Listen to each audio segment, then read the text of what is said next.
Bon écoute, je vais lui acheter sa PlayStation, on va pas faire d'histoire. Ben non. Là pour cette fois je vais bien lui acheter sa console. Mais si, je vais le faire et la prochaine fois il se débrouillera, c'est tout. Ben c'est n'importe quoi. Mais je sais, mais tu veux que je fasse quoi? Il refuse d'aller à Ben moi l'école. aussi je vais m'acheter une coiffeuse alors. Apparemment c'est mon petit frère, il a pas de PlayStation 5.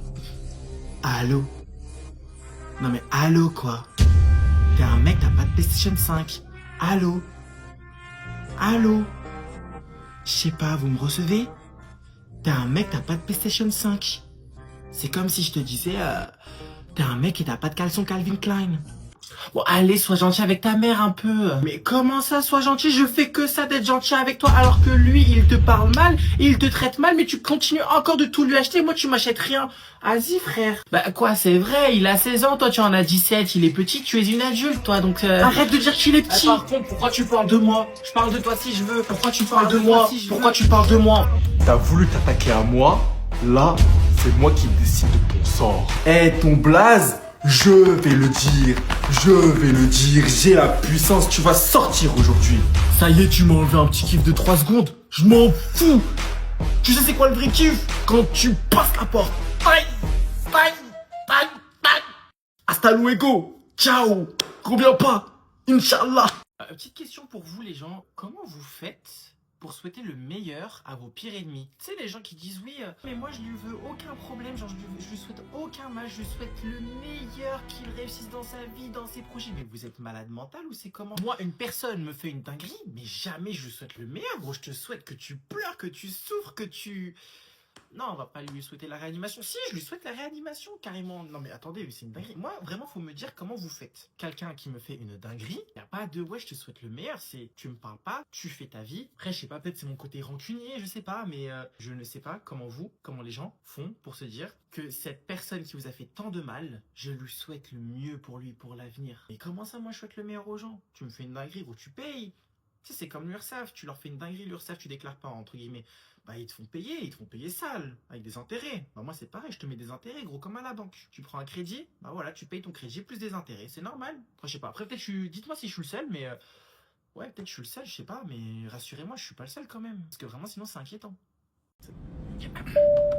Mesdames et messieurs, messieurs et mesdames, bonjour, bienvenue à bord du vol AT777 en direction de Casablanca avec la compagnie Royal Air Maroc. Afin que ce vol soit le plus agréable possible pour vous comme pour nous, je vais vous rappeler non pas les consignes de sécurité parce que tout le monde s'en fout, mais 4 règles essentielles de bon savoir-vivre. Des règles qui, je le sais, n'existent pas chez 90% des pauvres qui composent la classe économique de cet avion. La Waldic. Premièrement, les sièges à ses côtés hublot ou fenêtre, pour ceux qui ont un manque de vocabulaire, ce qui serait totalement explicable.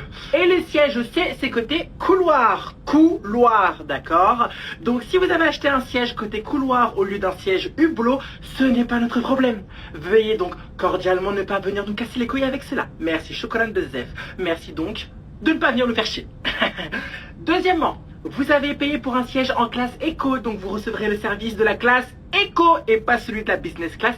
Je sais que pour certains ça peut sembler très frustrant, mais c'est la vie, c'est ainsi. Vous avez payé un service, vous aurez donc ce service. Donc si par malheur on a oublié le sachet de sucre dans votre plateau repas, merci de simplement nous appeler. Et non de nous menacer de faire une réclamation. Et troisièmement, pour tous les passagers voyageant avec un bébé, je tiens simplement à vous préciser que les membres de l'équipage ne sont pas des assistantes maternelles. Et donc si votre bébé pleure, vous le gérez. C'est votre enfant, pas le nôtre. D'accord les parents Montessori? Non, voilà, je vous préfère simplement vous l'expliquer. Et pour les passagers qui ne supportent pas les bébés, merci de vous rapprocher le plus rapidement possible du personnel de bord afin que l'on puisse vous rappeler que vous n'êtes pas dans un jet privé, mais dans un avion de ligne. Et enfin, ce message s'adresse à tous les passagers religieux à bord qui confondent intervention divine et turbulence. Si l'avion bouge, ce qui risque d'arriver malheureusement, ce n'est pas parce que votre heure est venue de rejoindre vos ancêtres et donc Dieu, mais simplement parce que nous traversons une zone de turbulence.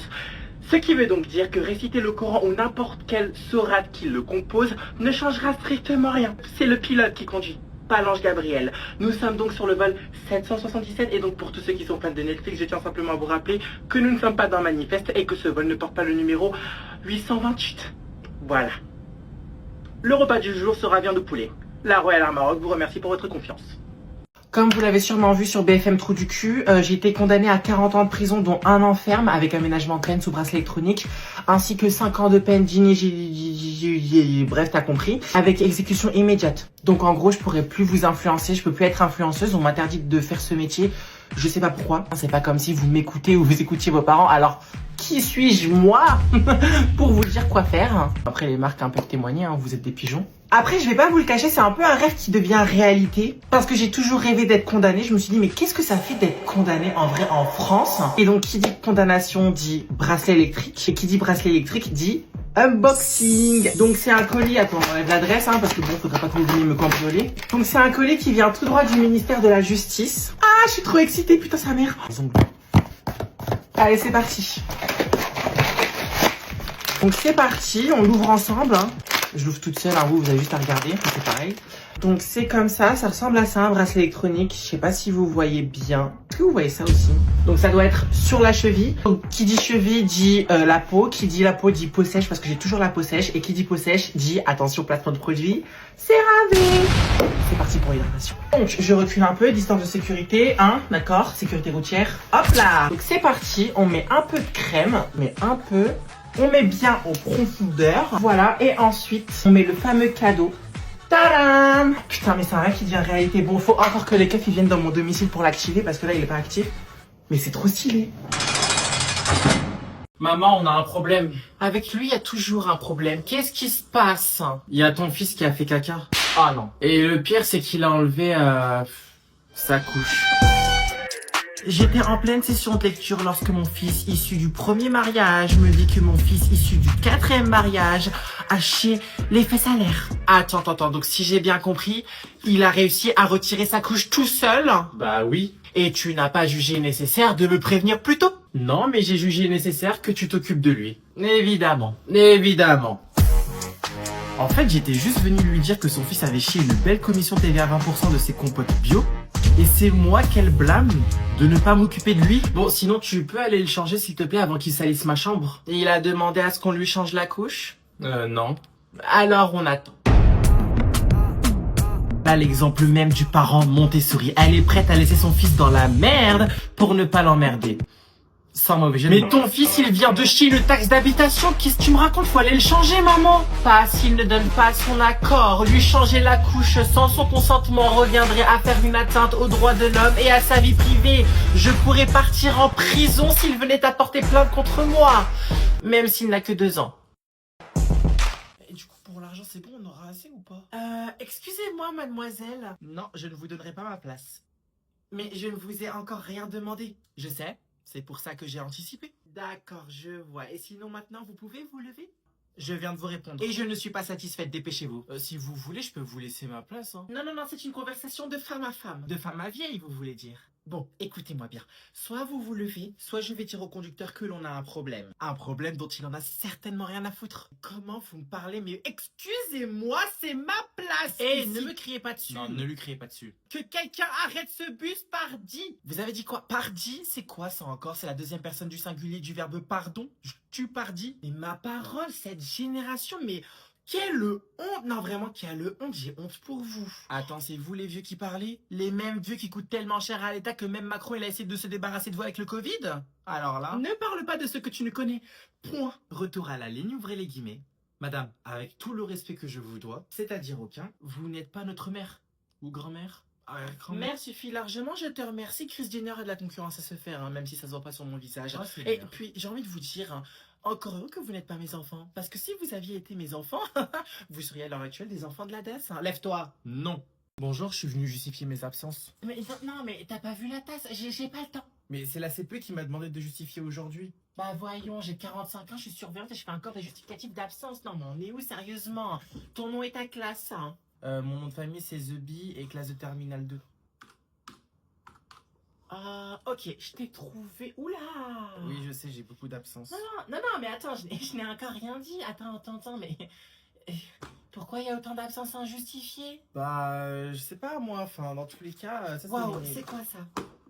Bah, ce sont mes justificatifs. Une feuille par absence.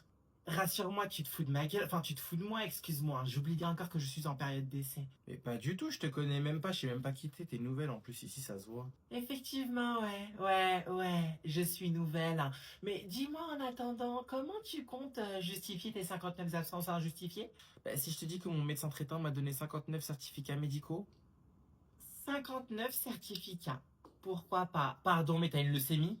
Non mais c'est bon, déjà on me met la pression avec Parcoursup, Parcourput, ou je sais même pas c'est quoi le nom, frère, Parcours. Pardon? Non, mais alors, excuse-moi, et nous alors, les surveillants, tu penses à nous? Vous pensez à nous? Vous savez, nous, les surveillants qui devons justifier les absences de plus de 700 élèves? Y a un problème? S'il te plaît, tu dis rien. Bonjour. Ah, c'est tes absences. Je peux voir les motifs? Ah non. Je te demande pardon. Alors moi, on ne me dit jamais non, d'accord? Personne ne me refuse jamais rien. Si je demande quelque chose, vous me le donnez, en l'occurrence. Enfin, sauf quand vous nous demandez de passer sous le bureau.